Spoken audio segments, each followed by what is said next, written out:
আমার আল্লাহ বলে, বান্দারে তোমরা যদি গুনাহ করতে করতে আসমান জমিন পর্যন্ত করে ফেলো, এরে বান্দা লা তাকুনাতু মির রাহমাতিল্লাহ, বান্দারে তোমরা নৈরাশ হয়ে যেও না, নৈরাশ হয়ে যেও না।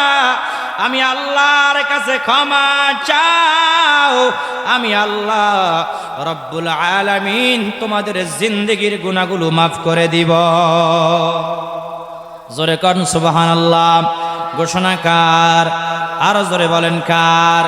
ও নবীর আশিকের দল, আল্লাহ রব্বুল আলামিনের আমাদের প্রতি কেমন রহমত, কেমন ভালোবাসা, কেমন রহমত, কেমন দয়া, কেমন দয়া, কেমন দয়া। আমের নামক একজন তীরন্দাজ সাহাবী হাদিস কানা বর্ণনা করেছে, দয়াল নবীজি সাল্লাল্লাহু আলাইহি ওয়াসাল্লাম এবং সমস্ত সাহাবায়ে কেরামরা একদিন সবাই বসে আছে। এমন সময় একজন ব্যক্তি একটি কম্বল গায়ে দিয়ে আরেকটা হাতের মধ্যে কি যেন নিয়ে দয়াল নবীজি সাল্লাল্লাহু আলাইহি ওয়াসাল্লামের দরবারে চলে আসছে। আয়েশা বলে, ইয়া রাসূলুল্লাহ, ইয়া হাবিবাল্লাহ, আমার এই হাতের মধ্যে কি আছে আপনি জানেন? আমার নবীজি বলে, তোমার হাতের মধ্যে কি আছে বলো। ওই ব্যক্তি ডাক দিয়া বলে, ইয়া রাসূলুল্লাহ, ইয়া হাবিবাল্লাহ, আমি জংলার মাঝখান দিয়া মাঝপথ দিয়ে হাঁটতেছিলাম, এমন সময় আমি দেখতে পেলাম পাখির শাবক কিচিরমিচির করে আওয়াজ করে ডাকতেছে, পাখির বাচ্চাগুলো কিসমিস করে ডাকে। ইয়া রাসূলুল্লাহ, আমি দেখলাম পাখির বাসার মধ্যে ওই পাখির বাচ্চাগুলো, পাখির শাবকগুলো বসে কিচিরমিচির করে আওয়াজ দেয়। ইয়া রাসূলুল্লাহ, আমি ওই বাচ্চাগুলো আমার এই কম্বলের মধ্যে পেঁচায় নিলাম, আর এই পাখির শাবকের মা পাখিটা এসে আমার মাথার উপরে ঘোরাফেরা শুরু করে দিয়েছে। ইয়া রাসূলুল্লাহ, ইয়া হাবিবাল্লাহ, আমি আস্তে করে আমি এই কম্বলটা এইভাবে আস্তে করে মেলে ধরলাম, আর ওই যে মা পাখিটা এসাও এই বাচ্চার উপরে বৈশা পাখনা দিয়া এইভাবে আড়াল কইরা বুকের মধ্যে নিয়ে আনিছে। জোরে কোন সুবহানাল্লাহ, আরো জোরে বলেন সুবহানাল্লাহ। ইয়া রাসূলুল্লাহ, ইয়া হাবিবাল্লাহ, নবী গো, আমি তাকায়া দেখলাম এই মা পাখিটা আয়েশা আমার এই কম্বলের মধ্যে যেই শাবকদেরকে লুকিয়ে রেখেছি এই শাবকদের উপরে এসে বসে গেছে। ইয়া রাসূলুল্লাহ, আমি ওইভাবে কম্বলটা পেঁচায়া আপনার কাছে নিয়ে আসছি। আমার নবীজি সাল্লাল্লাহু আলাইহি ওয়াসাল্লাম বলে, আমার সামনে একটু খুলে দেখাও তুমি কি পাখি নিয়ে আসছো। আমার নবী সাল্লাল্লাহু আলাইহি ওয়াসাল্লামের সামনে যখন কম্বলটা এইভাবে খুলে দিল, আমার মায়ার নবীজি সহ সমস্ত সাহাবায়ে কেরামরা তাকায় দেখে, সমস্ত সাহাবায়ে কেরামরা তাকায় দেখে ওই মা পাখিটার পাখনা দিয়ে সমস্ত শাবকগুলোকে পাখনার ভিতরে আবরণ করে রেখেছে। জোরে বলেন সুবহানাল্লাহ, আর একটু জোরে বলেন না সুবহানাল্লাহ। এর নবীর উম্মত সাহাবায়ে কেরামরা বড় অবাক হয়ে গেছে, বড় অবাক হয়ে গেছে যে মা পাখিটা উড়াল দিয়ে যাওয়ার অনেক সুযোগ আছে, তারপরেও মা পাখিটা উড়াল দিয়ে যায় না, তারপরেও মা পাখিটা উড়াল দিয়ে যায় না, উড়াল দিয়ে যায় না। আমার মায়ার নবীজি সাল্লাল্লাহু আলাইহি ওয়াসাল্লাম সাহাবায়ে কেরামদেরকে ডাক দিয়া বলো, সাহাবীরা শোনো, তোমরা বুঝি অবাক হয়ে গেছো, তোমরা বুঝি অবাক হয়ে গেছো যে মা পাখিটা উড়ে যাওয়ার সুযোগ থাকা সত্ত্বেও মা পাখিটা উড়ে যায় না। কেমন ভালোবাসা তার বাচ্চার জন্য, শাবকদের জন্য। আমার মায়ার নবী যে ডাক দিয়া বলো, সাহাবায়ে কেরামরা শোনো, আর সহ্য হওয়ার কিছু নাই। আমার আল্লাহ রাব্বুল আলামিন 100 ভাগ ভালোবাসার মাত্র 1 ভাগ ভালোবাসা পশু পাখি জিন মানুষ সবার মধ্যে দিয়ে দিয়েছে। তাই যত বিপদ আসুক না কেন, মা বাবা সন্তানকে ছেড়ে যায় না, পাখি পর্যন্ত তার শাবকদেরকে ছেড়ে যায় না 1% মায়া থাকার কারণে। আর আল্লাহ পাক রব্বুল আলামিনের কাছে বাকি 99% ভালোবাসা আছে আল্লাহর বান্দাদের জন্য। জোরে বলেন সুবহানাল্লাহ। আর একটু জোরে কান সুবহানাল্লাহ। কাল কিয়ামতের ময়দানে ওই কঠিন মুসিবতের সময়, ওই কঠিন মুহূর্তের সময় আল্লাহ রাব্বুল আলামিন বাকি 99% ভালোবাসা বান্দাদেরকে দিয়া জান্নাতের বাসিন্দা বানায় দিবে। জোরে বলেন না সুবহানাল্লাহ। লা ইলাহা ইল্লাল্লাহ। জোরে। এই যে আমি আয়াতে কারিমা তেলাওয়াত করলাম, কুল ইয়া ইবাদিয়াল্লাযীনা আসরাফু আলা আনফুসিহিম লা তাকনাতু মির রাহমাতিল্লাহ। আল্লাহ পাক রব্বুল আলামিনের দয়া সম্পর্কে আল্লাহ রাব্বুল আলামিন আলোচনা করেছে। আল্লাহ রাব্বুল আলামিন আল্লাহর দয়া কত বড় আল্লাহ রাব্বুল আলামিন এটাই বুঝিয়েছে। আমার আল্লাহ রাব্বুল আলামিন অপর আয়াতের মধ্যে বলেছেন, সাবাকাত রাহমাতি আলা গাদাবি। আমার আল্লাহ পাক রব্বুল আলামিন কোরআন মাজিদের মধ্যে জানিয়ে দিয়েছে, আমি আল্লাহর দয়া যত বড়, আমি আল্লাহর মায়া যত বড়, আমি আল্লাহর আযাব তত বড়। ঠিক কিনা জোরে কান। আল্লাহর দয়া যেমন বেশি, আল্লাহর আযাবও আছে না নাই? জাহান্নামের আযাব আছে না নাই? কাল কিয়ামতের ময়দানে আমার আল্লাহ যদি বলে, বান্দারে একটু হিসাব এদিক সেদিক হতে পারবে না, যদি পাই টু পাই হিসাবে নেয়, একজন বান্দা আল্লাহর জান্নাতে যেতে পারবে না। ঠিক কিনা জোরে খান। একজন বান্দা আল্লাহ জান্নাতে যাওয়ার সুযোগ নাই, আল্লাহ যদি কঠিনভাবে হিসাব নেয়। এই জন্য আল্লাহ বলে, বান্দারে আমি আল্লাহর দয়া যত বড়, মায়া যত বড়, আমি আল্লাহর গজব তত বড়। ঠিক কিনা জোরে খান। কাল কিয়ামতের ময়দানে এমন কিছু বান্দাদের ঘোষণা হয়ে যাবে, রে গোলাম যা তোরা জাহান্নামী হয়ে গেছো। জাহান্নামী বলে নাম ঘোষণা করে দেওয়া হবে। এমন কিছু বান্দা দৌড়ায়া জাহান্নামের দিকে চলে যাবে।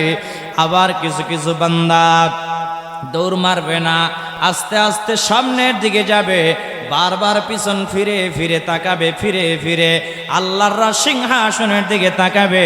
আমার আল্লাহ ডাক দেয়া বলবে, রে গোলাম তুমি কেন বারবার আমার দিকে পিছন ফিরে ফিরে কেন তাকাও?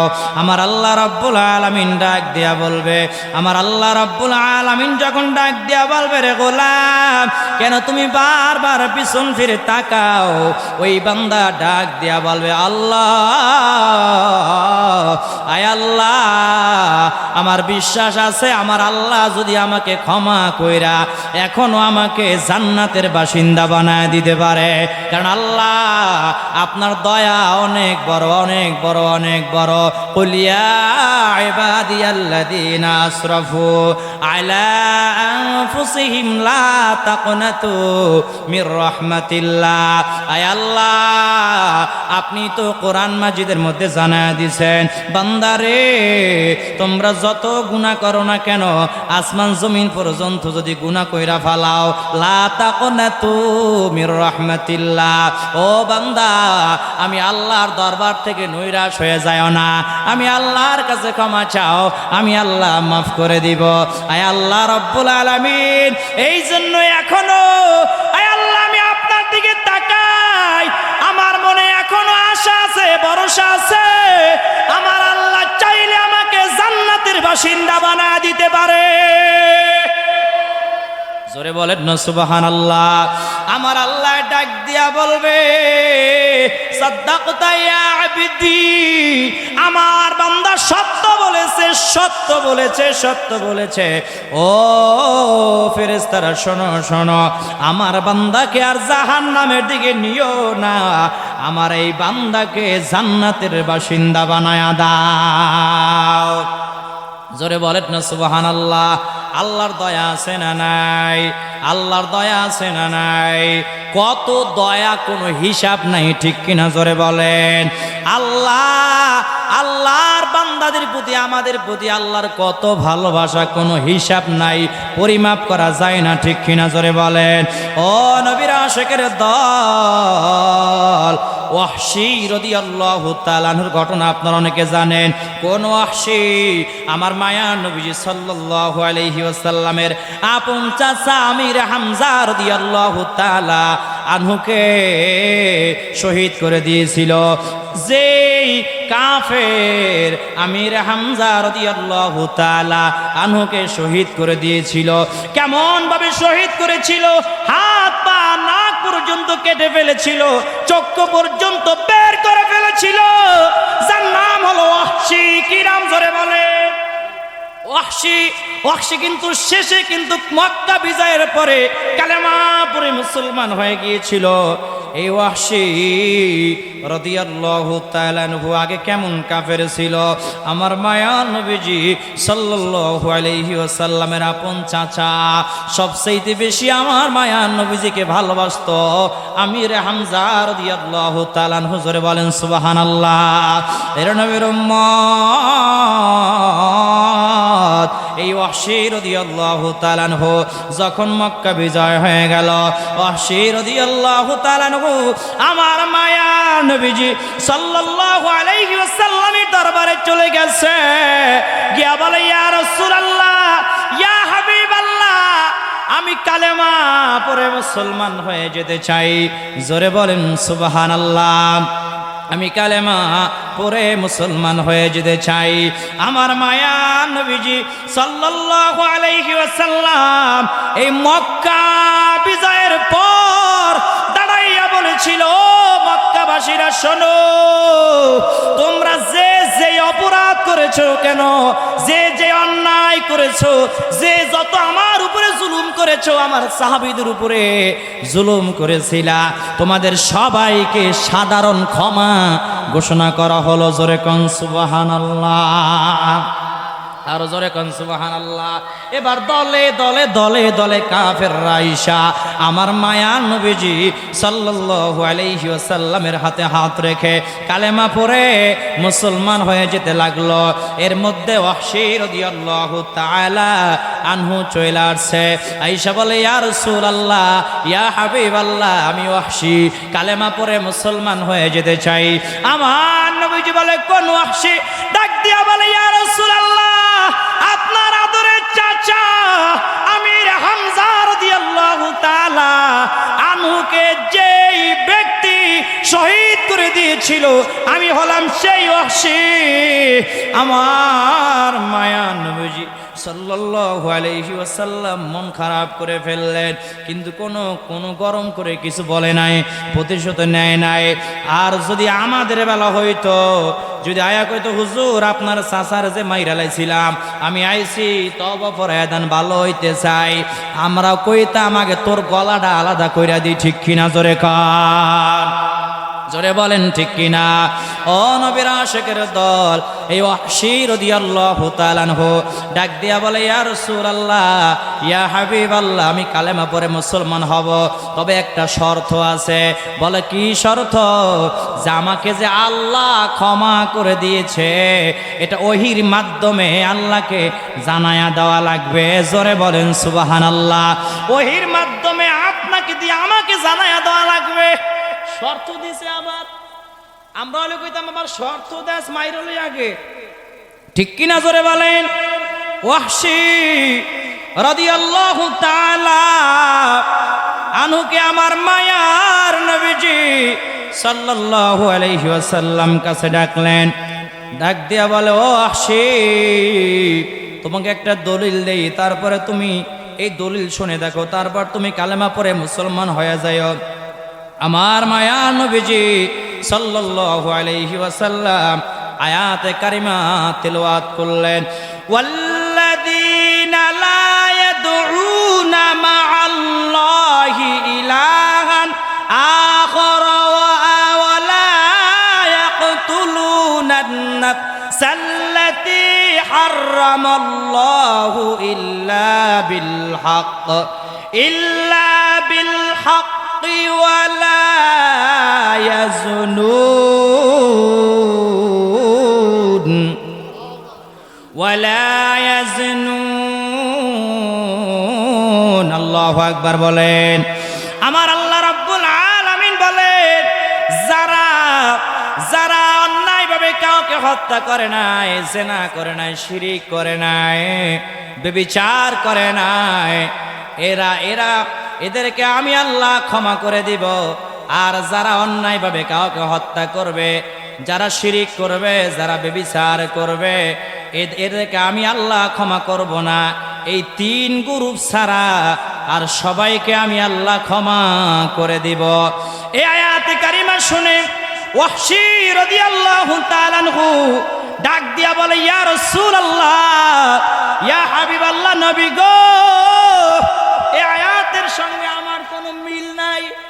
আমার নবীজি বলে, কেন? এখানে তো আল্লাহ বলেছে অন্যায়ভাবে যদি কাউকে হত্যা না করো, যদি শিরিক না করো, জেনা না করো, জুলুম না করো, এই তিন গ্রুপ ছাড়া আল্লাহ সবাইকে মাফ করে দিবে। ওয়াহশী ডাক দিয়া বলে, ইয়া রাসূলুল্লাহ, এই তিনটা গুনাহ পাপ আমার মধ্যে আছে। কি আছে জোরে বলেন? তিনটা গুনাহ আমার মধ্যে আছে। আমি অন্যায়ভাবে মানুষ হত্যা করেছি, যেমন আপনার চাচা আমির হামজা রাদিয়াল্লাহু তাআলা আনহুকে আমি অন্যায়ভাবে শহীদ করে দিয়েছি, আর অনেককে আমি শহীদ করেছি। ইয়া রাসূলুল্লাহ, আমি জিনা করেছি, আমি শিরিক করেছি, তিনটা গুনাহ তো আমার মধ্যে আছে, তাহলে আমাকে তো আল্লাহ ক্ষমা করে দিবে না। সর্বশেষ ফিনিশিং এ ফাইনালি আল্লাহ রাব্বুল আলামিন এই আয়াতে কারিমা নাযিল করলেন, কুল ইয়া ইবাদিয়াল্লাযীনা আসরাফু আলা আনফুসিহিম লা তাকনাতু মির রাহমাতিল্লাহ। জোরে কোন আল্লাহু আকবার। আমার আল্লাহ পাক রব্বুল আলামিন এই আয়াতে কারিমা নাযিল করে জানা দিলেন, হাবিব, আপনি तमाम দুনিয়ার মানব জাতিকে জানা দেন, যারা নিজেদের আত্মার উপর জুলুম করেছে, বাড়াবাড়ি করেছে, ওগো আমার হাবিব, আপনি তাদেরকে জানা দেন, বলে দেন, লা তাকনাতু মির রাহমাতিল্লাহ, তারা যেন আমি আল্লাহর দরবার হতে নৈরাশ হয়ে না যায়, নিরাশ হয়ে না যায়, মুখ ফিরায় না নেয়, তারা যেন আমি আল্লাহর কাছে ক্ষমা চায়, আমি আল্লাহ তাদেরকে ক্ষমা করে দিব। জোরে কোন সুবহানাল্লাহ। আর একটু জোরে বলেন না সুবহানাল্লাহ।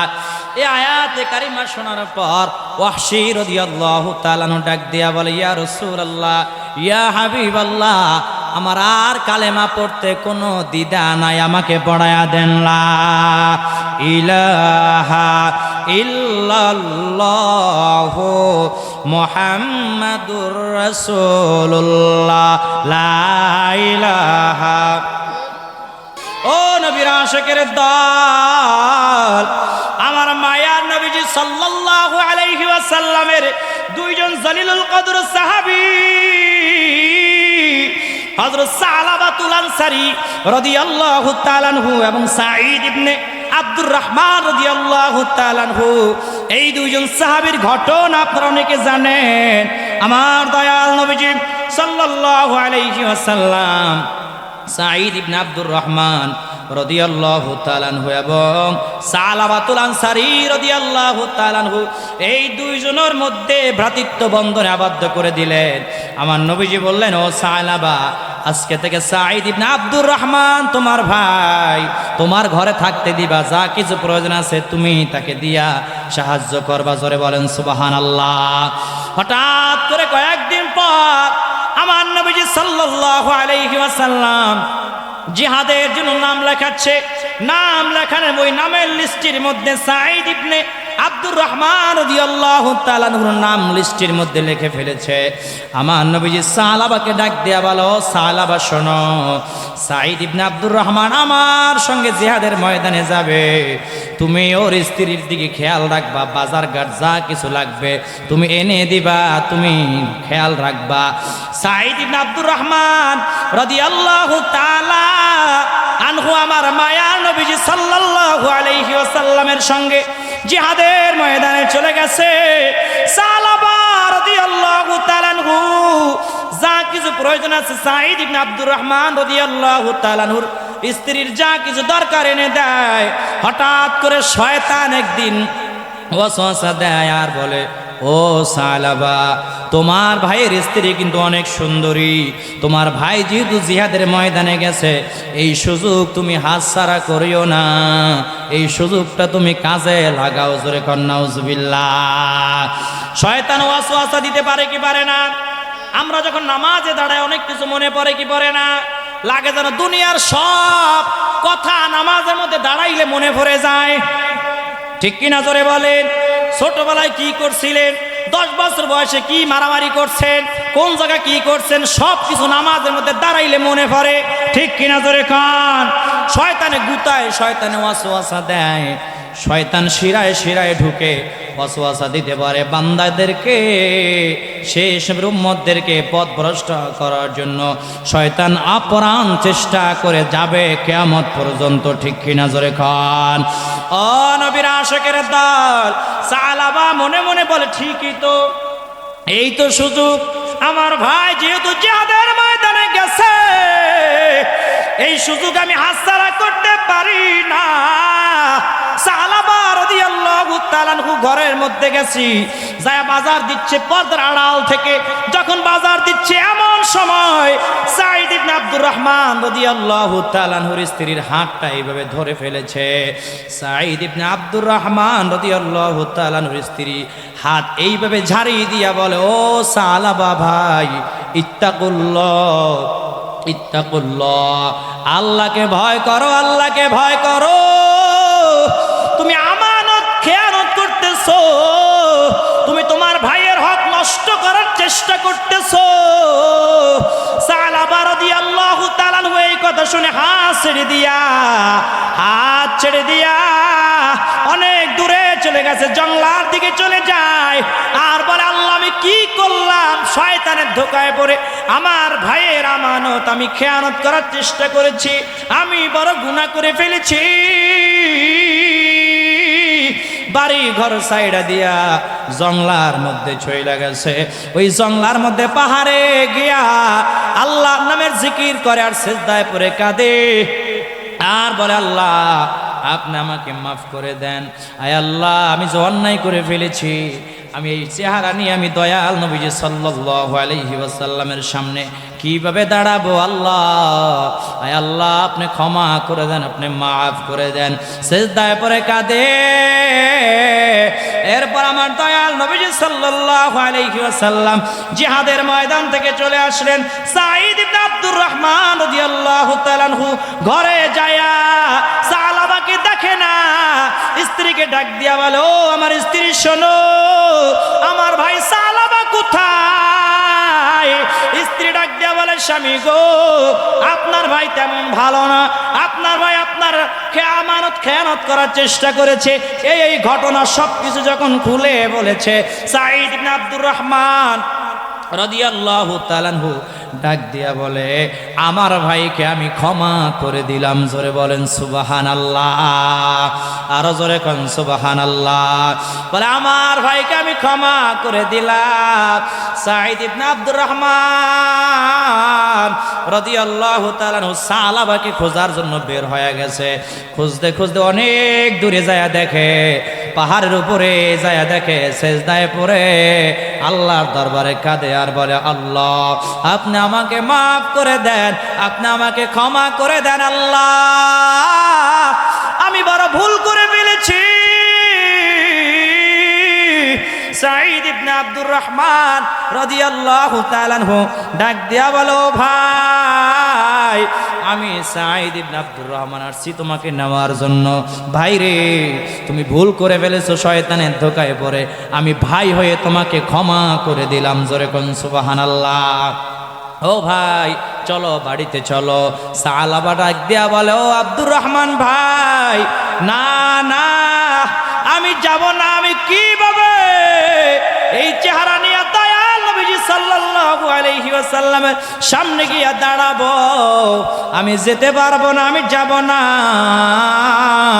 সাঈদ ইবনে আব্দুর রহমান ডাক দিয়া বলে, আপনি চলেন, আমি সবগুলোর জবাব দিব। সাঈদ ইবনে আব্দুর রহমানের কথা শুই না সালাবা ডাক দিয়া বলে, ওরে সাঈদ ইবনে আব্দুর রহমান, তুমি আমাকে এমনি নিয়ে যেতে পারবা না।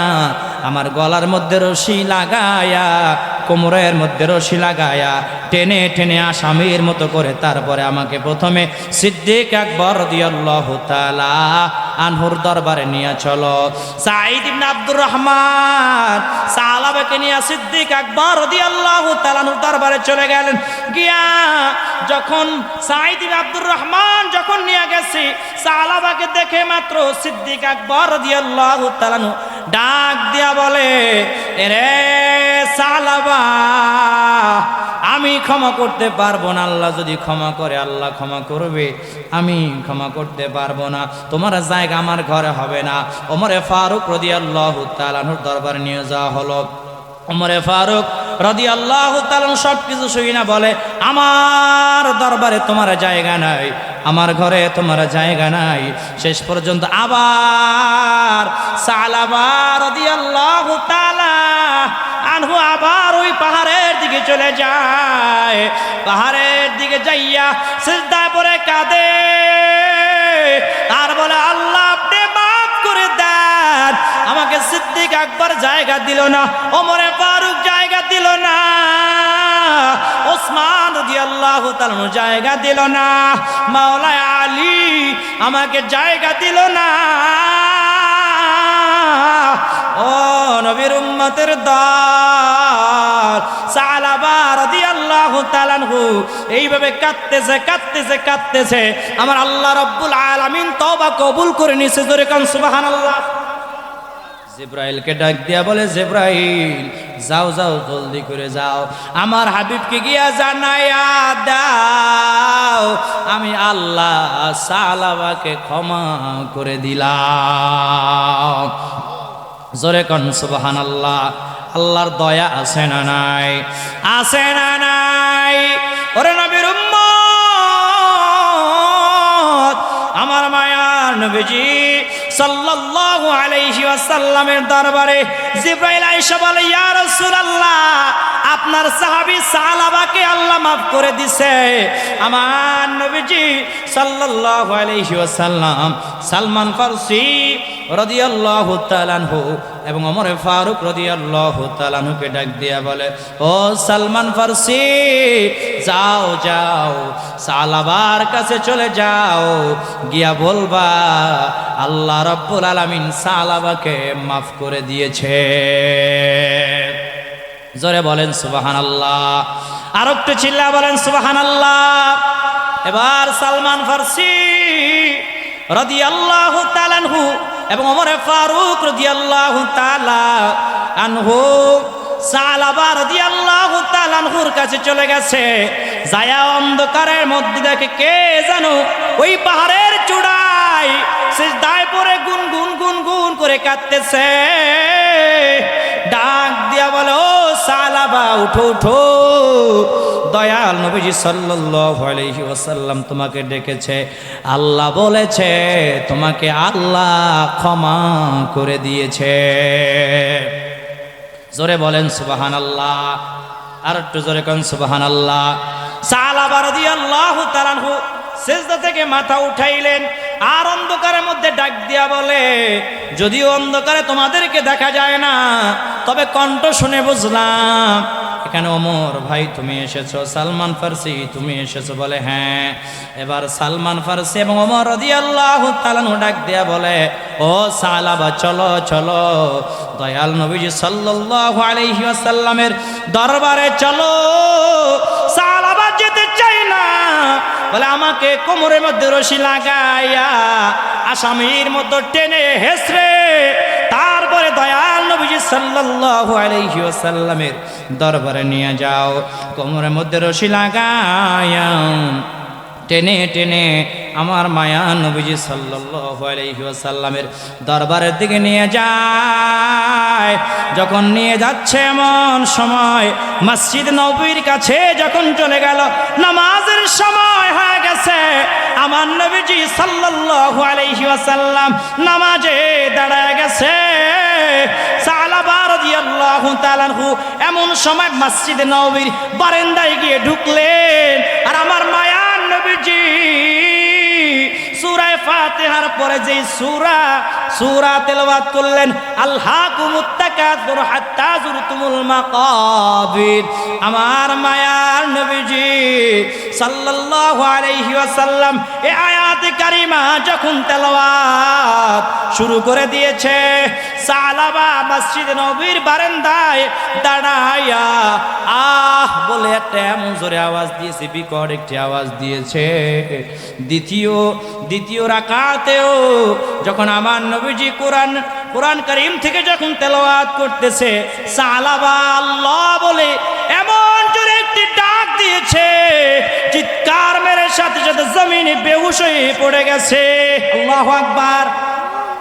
নামাজ যখন শেষ হয়ে গেল, আমার মায়ার নবীজি ডাক দিয়া বলে, পিছনে কে এত জোরে বিকট আওয়াজ দিয়েছে? সালমান ফারসি রাদিয়াল্লাহু তাআলা ডাক দিয়া বলে, ইয়া রাসূলুল্লাহ, ইয়া হাবিবাল্লাহ, নবী গো, এ হলো আপনার সাহাবী সালাবা। আপনি নিয়ে আসার জন্য বলেছেন, ওই পাহাড়ের চূড়া থেকে অনেক কষ্ট করে নিয়ে আসলাম।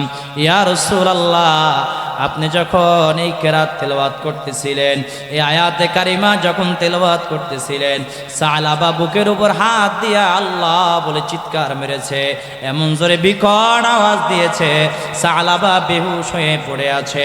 আমার নবীজি ডাক দিয়া বলো, সালমান ফারসি, যাও যাও, আমার সালাবার কাছে চলে যাও, আমার সালাবার মুখে পানি দিয়া হুশ ফিরায় আনো। সালমান ফারসি রাদিয়াল্লাহু তাআলা আনহু সালাবার কাছে গিয়া কানটা নাকের কাছে লাগায়া দেখে সালাবার নিঃশ্বাস আর চলে না, দুনিয়ার থেকে বিদায় নিয়ে চলে গেছে। আল্লাহু আকবার জোরে বলেন। সালমান ফারসি ডাক দিয়া বলে, ইয়া রাসূলুল্লাহ,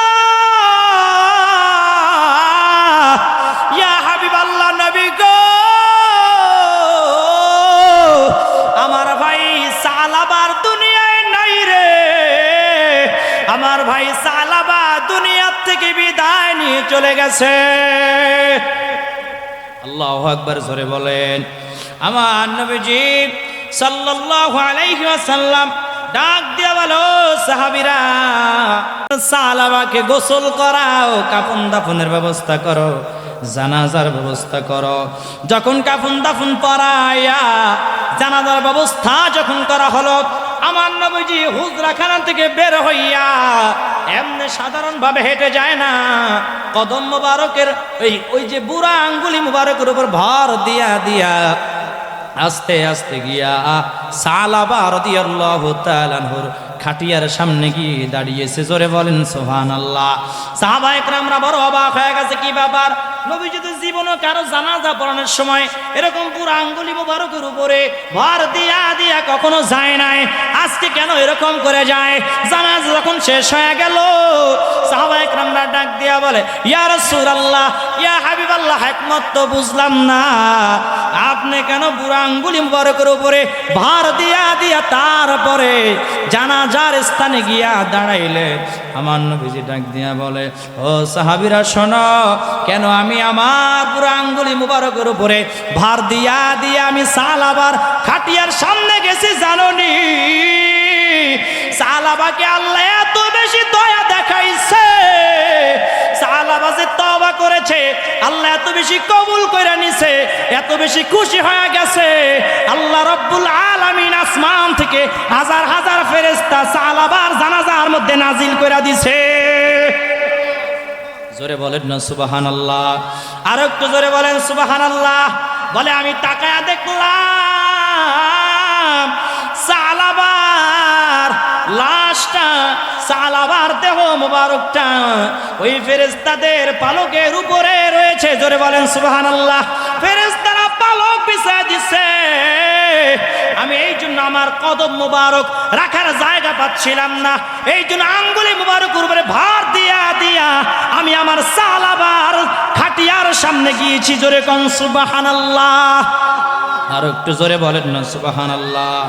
আমার মায়ার নবীজি ডাক দিয়া বলে, ও সাহাবীরা শোনো, আমার সালাবা এত বেশি তওবা করেছে, এত বেশি কান্না করেছে, এত বেশি কান্না করেছে, এত বেশি তওবা করেছে, আল্লাহ এত বেশি খুশি হয়ে গেছে। এই সালাবার তওবা যদি তামাম দুনিয়ার মানুষদেরকে ভাগ করে দেওয়া হয়, তারপরেও সালাবার তওবা শেষ করা যাবে না। জোরে বলেন না সুবহানাল্লাহ। আমার আল্লাহ কোরআনে বলেছেন, ইয়া আইয়ুহাল্লাযীনা আমানু তুবু ইলাল্লাহি তাওবাতান নাসুহা। আমার আল্লাহ রাব্বুল আলামিন বলে, হে ঈমানদার, তোমরা তাওবায়ে নাসুহা করো। কি করো? জোরে বলেন। তাওবায়ে নাসুহা করো। তাওবায়ে নাসুহা কাকে বলা হয়?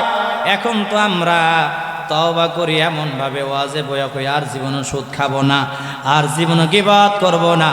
বয়ান শেষ হয়ে গেলে বাইর হইয়া আবার গীবত করা শুরু করে দেয়, ঠিক কি না? জুমার দিন হুজুরের বয়ান শুই না, কয় আর জীবনে সুদ খাবো না, একদম অলি হয়ে গেলাম, আর সুদ খাইতাম না। আছে না নাই? এরপরের দিন আবার গনে কয় কয়টিয়া, কোন বাড়িতে কয়টিয়া সুদটিয়া লাভ হইছে হিসাব কর। আছে না নাই? এরকম সুদখোর আছে না নাই? মসজিদে বৈশা বলল, আল্লাহ আর সুদ খাবো না, আজকে থেকে ভালো হয়ে গেলাম। মসজিদ থেকে বাইর হইয়া এরপরের দিন কয় কোন বাড়ি কয়টিয়া ভাই হিসাব কর, ঠিক কিনা? জোরে কন। এই তওবা তওবা না, এটা হলো আল্লাহর সাথে বাটফারি, ঠিক কিনা? জোরে বলেন। আল্লাহর সঙ্গে বাটফারি কইরা কেউ জান্নাতে যেতে পারবেনি। আল্লাহ এই জন্য বলেছে, তোমরা তাওবায়ে নাসুহা করো, তাওবার মতো তাওবা করো, খাঁটি তাওবা করো। আল্লাহ না যাই না ভুল করে ফেলেছে, গুনাহ করে ফেলেছি, আর জীবনে কোনো গুনাহ করব না, এই গুনাহের ধারে কাছে আর জীবনে যাব না। এমন ভাবে তওবা করা লাগবে যতদিন বেঁচে থাকবেন দ্বিতীয়বার ওই গুনার কাছে আর আপনি যাবেন না। এটার নামই হলো তাওবায়ে নাসুহা। আমিন কোরআন মাজিদের মধ্যে বলেছে, কুল ইন কুনতুম তুহিব্বুনাল্লাহা ফাত্তাবিউনি ইউহিব্বুকুমুল্লাহ ওয়া ইয়াগফির লাকুম যুনুবাকুম ওয়াল্লাহু গফুরুর রহিম।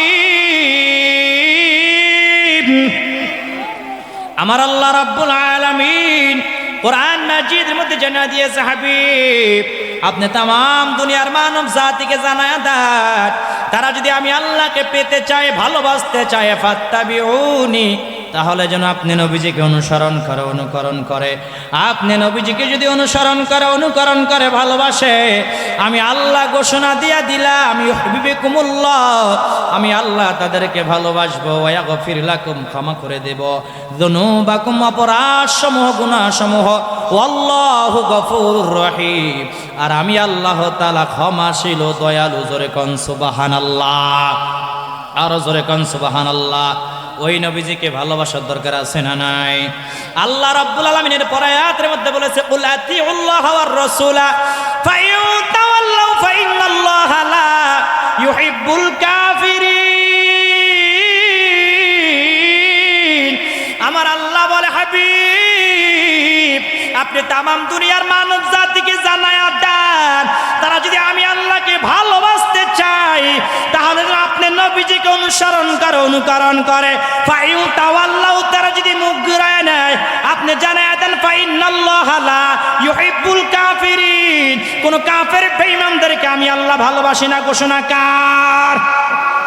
আরো জোরে বলেন কার? আল্লাহর ঘোষণা, আল্লাহর ঘোষণা। এবার আসেন, যদি নবীজিকে ভালোবাসেন, আল্লাহ আপনাকে কি উপহার দিবে? আল্লাহ বলে, ওমাইয়ুতিল্লাহ ওয়া রাসূলাহু ইউদখিলহু জান্নাতিন তাজরি মিন তাহতিহাল আনহার। আমার আল্লাহ বলে, যারা আমার হাবিবকে অনুসরণ করবে, ভালোবাসবে, আমি আল্লাহ ঘোষণা দিয়া দিলাম, আমি আল্লাহ তাদেরকে এত সুন্দর জান্নাত দিব, এত সুন্দর জান্নাত, যেই জান্নাতের নিচ দিয়া নহর সমূহ প্রবাহমান থাকবে। জোরে বলেন না সুবহানাল্লাহ। আমার নবীজি সাল্লাল্লাহু আলাইহি ওয়াসাল্লাম হাদিস শরীফের মধ্যে বলেছেন, মান আহাব্বা সুন্নতি ফাকাদ আহাব্বানি ওয়ামান আহাব্বানি কানা মাই ফিল জান্নাহ। আমার নবীজি বলে, যেই ব্যক্তি আমার একটা সুন্নাতকে ভালোবাসলো, আমার একটা সুন্নাতকে গলার মালা বানায় নিল, সে যেন আমাকে ভালোবাসলো, আর যে আমাকে ভালোবাসলো সে আমার সঙ্গে জান্নাতে যাবে। জোরে কোন সুবহানাল্লাহ, আরো জোরে কোন সুবহানাল্লাহ। তা নবীজিকে ভালোবাসার দরকার আছে না নাই? নবীজিকে ভালোবাসলেই তো নবীজি আপনাকে শাফাআত করবে, আপনাকে নবীজি ভালোবাসবে। আর না হলে নবীজিও ভালোবাসবে না, আল্লাহও ভালোবাসবে না, ঠিক কি না? ওই যে সূরা আল ইমরানের 32 নম্বর আয়াতের মধ্যে আল্লাহ বলেছে, কুল আতিউল্লাহ ওয়ার রাসূল ফাইন তাওয়াল্লাউ ফাইন্নাল্লাহা লা ইউহিব্বুল কাফিরিন। ওই যে আল্লাহ বলেছে, বান্দারে যদি তোমরা আমার হাবিবকে ভালো না বাসো, মুখ যদি ফিরাইয়া নাও, আমি আল্লাহ কোনো কাফের বেঈমানদেরকে ভালোবাসি না। ও নবীর আশিকের দল, আমার মায়ার নবীজি সাল্লাল্লাহু আলাইহি ওয়াসাল্লামের কত ভালোবাসা আমাদের প্রতি, কত মহব্বত। আমার নবীজি সাল্লাল্লাহু আলাইহি ওয়াসাল্লাম বলে, এরে উম্মত, তোদের জন্য আমি নবীজি কত কান্না করলাম। আমি নবীজি তোদের জন্য 63 সাল জিন্দেগিতে আমি সহজে রাতের বেলা ঘুমাই নাই। আমি রাতের বেলা সিজদায় পড়ে ইয়া উম্মতি ইয়া উম্মতি বলে বলে কান্না করেছি। জোরে বলেন সুবহানাল্লাহ। এরে উম্মত, আমি তোদের জন্য তায়েফের ময়দানে রক্ত ঝরাইলাম। এরে উম্মত, আমি তোদের জন্য আমার মাতৃভূমি জন্মভূমি মক্কা ছাইরা মদিনায় চলে গিয়েছিলাম। এরে উম্মত, উহুদের ময়দানে দন্দান মুবারক শহীদ করলাম। এরে উম্মত, কাল কিয়ামতের ময়দানেও আমি নবীজি ছাড়া তোমাদের আর কেউ শাফাআতকারী থাকবে না, আপন বলতে কেউ থাকবে না। উম্মত রে, তুই কেমনে পারো, কেমনে পারো, কেমনে পারো আমি নবীজির শানে কটূক্তি করতে, ঠিক কিনা? জোরে বলেন। কাল কিয়ামতের ময়দানে আমার নবীজি যদি শাফাআত না করে, একজন উম্মত জান্নাতে যেতে পারবে? পারবে না কি? জোরে বলেন। মান আতাআনি দাখালাল জান্নাহ। আমার নবীজি বলে, যেই ব্যক্তি আমাকে অনুসরণ করলো সে জান্নাতি, জান্নাতি, জান্নাতি। জোরে বলেন সুবহানাল্লাহ। ও নবীর আশিকের দল, কাল কিয়ামতের ময়দানে কঠিন মুসিবতের সময় সমস্ত মানুষগুলো যখন ইয়া নফসি ইয়া নফসি ইয়া নফসি বলে চিল্লাবে আর কাঁদতে থাকবে, দৌড়াইতে থাকবে, কারো কারো ঘামে বুক পর্যন্ত ডুবে যাবে, কারো কারো নাক পর্যন্ত ডুবে যাবে, কারো কারো কোমর পর্যন্ত ডুবে যাবে, কারো কারো মাথা পর্যন্ত ডুবে যাবে। ইয়া নফসি বলে বলে চিল্লাইতে থাকবে। আমার মায়ার নবীজি সাল্লাল্লাহু আলাইহি ওয়াসাল্লাম সিজদায় পড়ে কাঁদতে থাকবে, রব্বি হাবিলি উম্মতি, রব্বি হাবিলি উম্মতি, রব্বি হাবিলি উম্মতি। আয় আল্লাহ, আমার উম্মতদেরকে আপনি বাঁচান, আমার উম্মতদেরকে আপনি বাঁচান। আমার আল্লাহ ডাক দিয়া বলবে, হাবিব আপনি মাথা মুবারক উঠান, আপনি মাথা মুবারক উঠান, আপনি আর কাঁদবেন না।